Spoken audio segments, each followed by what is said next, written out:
Good morning, guys. In this video, I want to talk a little bit about the concept of magnetism. So what is magnetism? How does it work? How is it relevant to your existence in your life and what you're trying to create? All of us are like an energetic magnet. So we are always calling forth or pulling towards us what we are at any given moment. Now, because we are in linear time, there is a certain element of time delay that also exists in this magnetic system. So let me break it down for you a little bit. Let's say in any given moment, mood, stage, aspect of your day, you are transmitting a certain vibration, meaning that you are calling forth that energetic resonance out there in the universe to culminate and come back to you what it is that you are transmitting. So you are a transmitter, essentially magnetizing different things into your immediate experience due to that vibrational resonance that you are giving off or transmitting. So once we start to truly understand this, we can harness the power of our own imagination, of our own thoughts, actions, and vibrations to magnetize towards us what it is that we actually desire to experience. And here's where it gets a little bit funky. We will often tell ourselves that we want to experience happiness, bliss, ease, passion, love, abundance. But actually on the inside, we're feeling very self-doubtful, self-loathing, angry at the world, frustrated, and out of resonance with the energy of our heart. And so to harness the power in your favor of magnetism, you have to really deeply check in with yourself on a regular basis and start to tune your instrument in terms of what you want to create. Now, thoughts, the consciousness, is the most powerful level of creation because you have such an intimate and powerful relationship with your thoughts. However, most of the time, or especially in the last 100 years and beyond that, the masses really have not been properly taught how to harness their own thoughts and how to transmit a signal to the ether or a signal to the universal forces or the quantum field that calls back a very abundant, beautiful, blissful, resonant experience. However, a lot of this information is starting to get out via media, things like YouTube, great books that have been published, and more individuals are getting interested in this law of attraction. So like attracting like. And this is really, really powerful.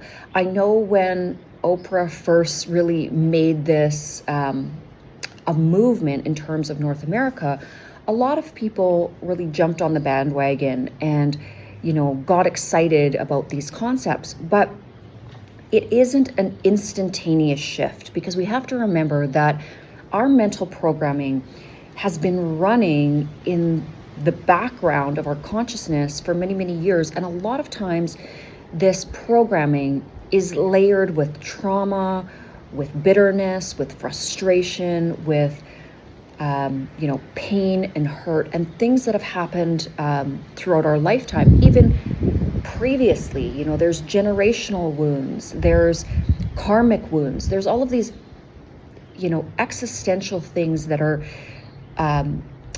integrated into our auric field, into everything that we are, our energy body. And that is also helping to run that programming, or usually by default, running that programming behind the scenes until we take a really direct approach to how we are going to create this magnetism through daily, momentary mental practices to draw towards us what we want. So I know I was talking in the initial part of this video about a time delay in linear time. So what do I mean by that?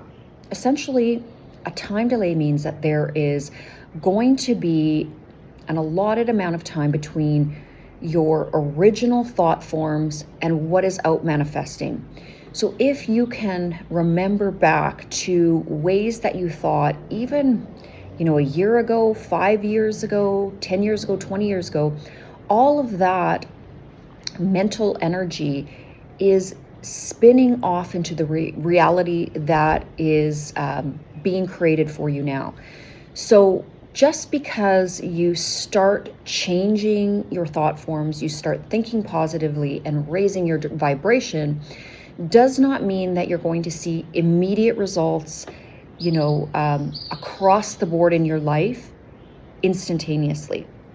You will feel better. You will see things being drawn towards you. Absolutely. And you will notice a change and an uptick in just the way that you feel energetically. You're happier because you're producing happier thought forms. But in terms of actually the way that the quantum field works and in the way that this magnetic force works, like attracting like, pulling those things, calling them to you, you have to have an element of patience and you have to have an element of diligence, because there are always going to be things in your experience that are going to trigger you and frustrate you. And these are like little mini tests that are testing your resolve to holding that high vibration. And it is essentially a training ground. So the more you are training your mental muscle to stay at a calm, neutral equilibrium and to be as positively charged and high vibrational throughout all circumstances, the more and more you're going to see that raising of the experience as well on the third dimension. But remember to impart massive amounts of diligence, practice, understanding, and patience. All of these things come with this transformational aspect of raising your own vibration. This means that anytime, any given situation, you are needing to be reliant on the self. You are now going to be your own best friend, which is really counterintuitive to how a lot of us operate at our baseline human consciousness. A lot of us have been taught to be humble, to be martyrs to our own happiness, and that this humility somehow should encompass a level of not being too exuberant or excited or passionate about our lives. And humility and helping others or service to others does not mean that we have to act small, play small, or be not passionate, or essentially not be passionate and enthusiastic about our lives. Enthusiasm and passion are directly related to a divine resonance. Anytime that we are high vibrational, anytime we are acting in consciousness from a high vibration, we are going to be extremely passionate. We are going to be extremely excited about life. And the energy output, so the self-generating energy that we are going to be transmitting to the world, is going to be very, very highly energized.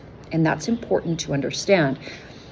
How you will correlate this to your emotions and your experience is that emotionally, you will feel very highly charged. You will feel very impassioned. You will have a lot of excitement. You will have a lot of energy, okay? Because you are going to be the self-propelling, energetic turbine to your own experience. So again, when we're in a lower vibration, so sometimes you'll hear people talk about energy. When we're in a very low vibrational state, we often have to rely on others, get attention from others, and try to pull our energetic balance from other individuals or experiences.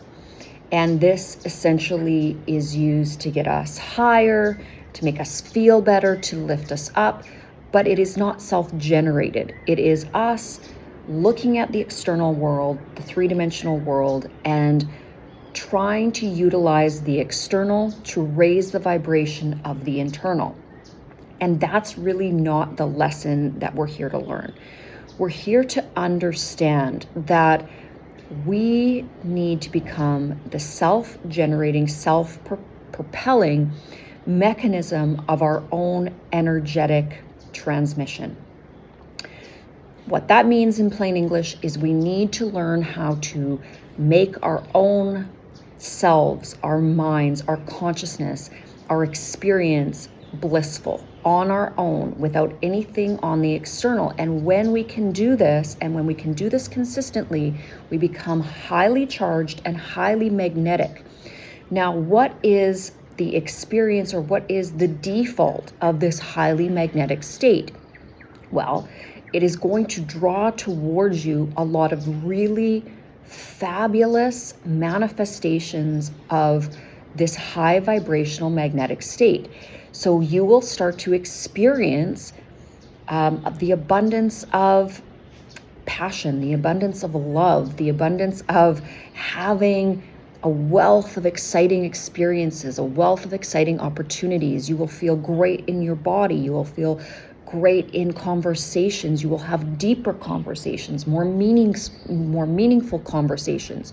Your friendships will become more dynamic and diverse. Your relationships with your family will, again, become more dynamic, loving, and diverse in terms of the experience.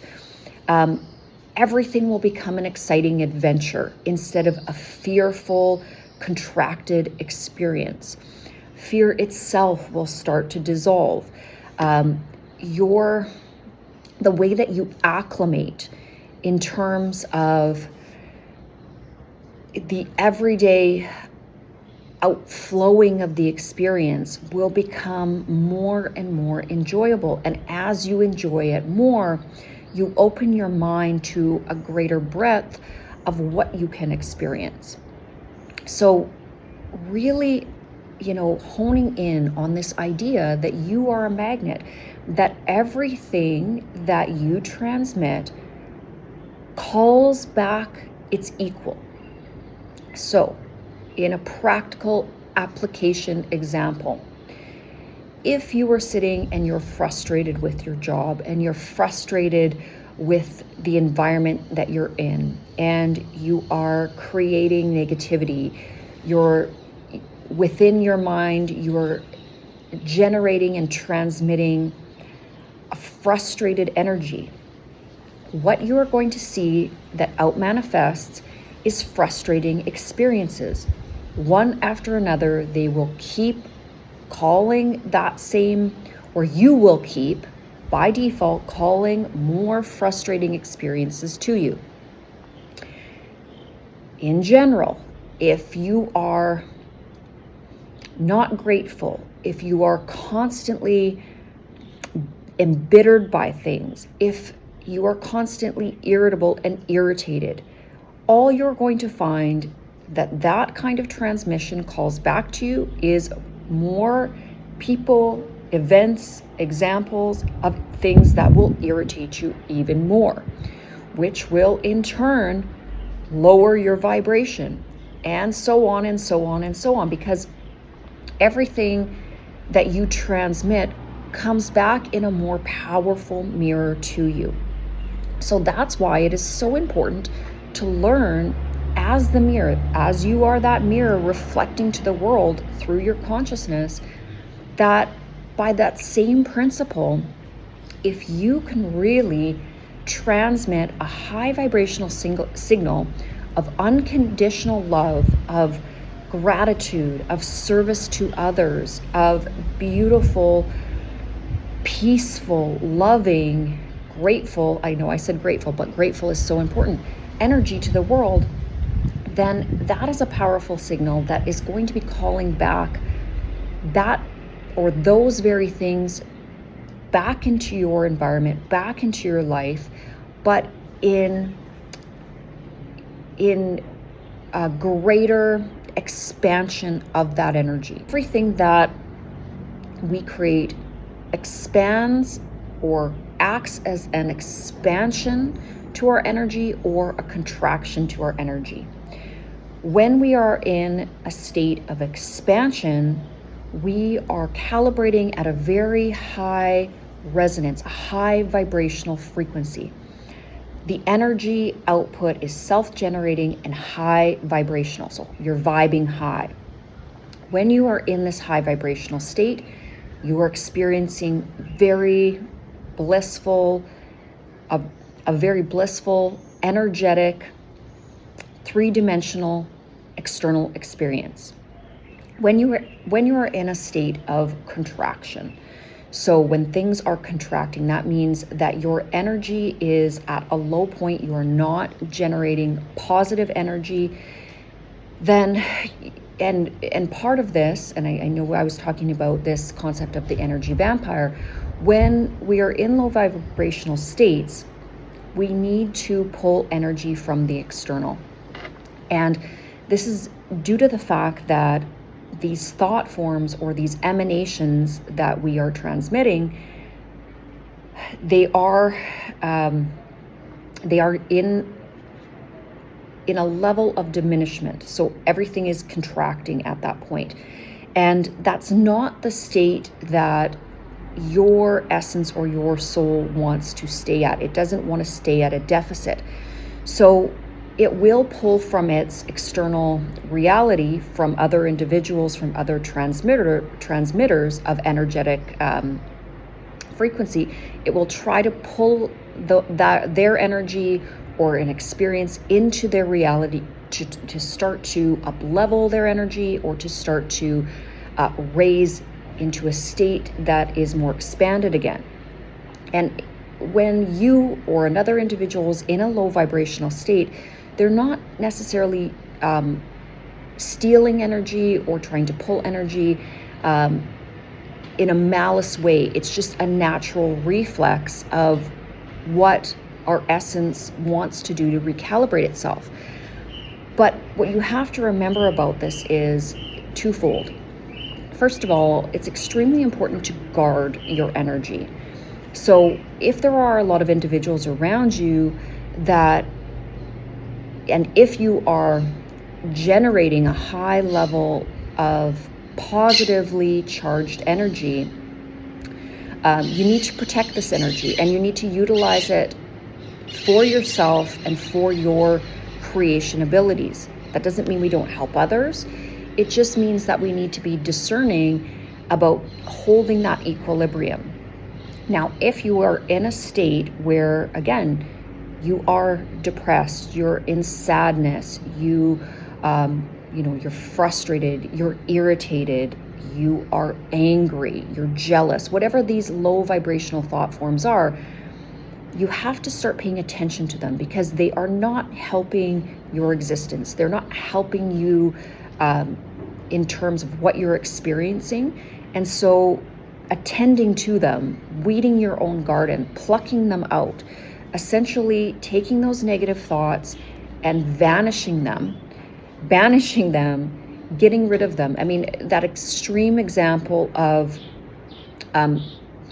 killing them. Again, we don't ever want to say that we want to kill anything, but a lot of the esoteric texts, when they are teaching this concept, they teach this idea of eradicating these lower vibrational thought forms, and they teach this and they encode this as essentially killing that thought.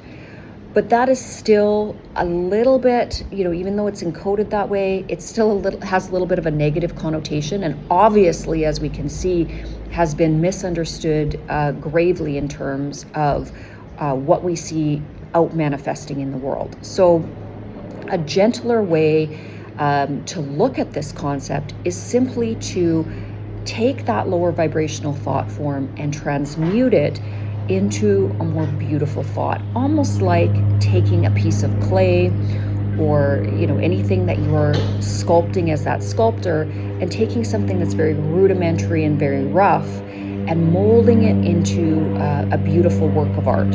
And so this is the way that I like to look at it. I like to almost personify the thought forms that I'm working with when I'm working on an internal level. I like to visualize them as that piece of clay. If I'm working with an irritable thought or an angry thought or a jealous, frustrated thought, I'm going to actually outpicture it as a piece of clay. I'm going to move that energy into that thought form, and then I'm going to envision myself sculpting and fine-tuning that thought form into a beautiful out expression of something that would be lovely and exciting for myself to experience. And working through these internal practices, you're able to quickly maneuver and transmute lower vibrational thought forms into highly charged, higher vibrational thought forms easily and quickly, in a way that the mind can digest without it being too complicated. I'll make this video too overly long today. I'm heading out on the ocean. I'm going to be doing some fishing, and I'm really excited to get into the middle of the ocean. Last couple of weeks I saw some beautiful whales and manta rays, and I'm hoping to see a lot of wildlife today as well. Something that again really fills my soul, fills my experience, and this is something that, again, it's so powerful. I've always envisioned myself in terms of my thought forms really living in the natural world, immersing myself in nature, becoming one with nature. And it just amazes me each and every day how I get these opportunities to really live out those dreams. But it has been very diligent practice my entire life. A little bit of inspiration. I grew up with a single mom, in a very meager existence. We didn't have a lot of money. We shopped at secondhand stores most of the time. We were always working weekends at, fruit markets or whatever we could to get by. And it really just goes to show you, it doesn't matter where you start. It doesn't matter what situation you begin with. If you practice this high vibrational thinking, this positive thinking, if you're always looking for that silver lining and looking for the beauty in all things and the lessons in all things, you will see your surroundings change. It's slow and steady, and it's incremental, but it is powerful. So have a beautiful rest of your day, and I will see you in the next video.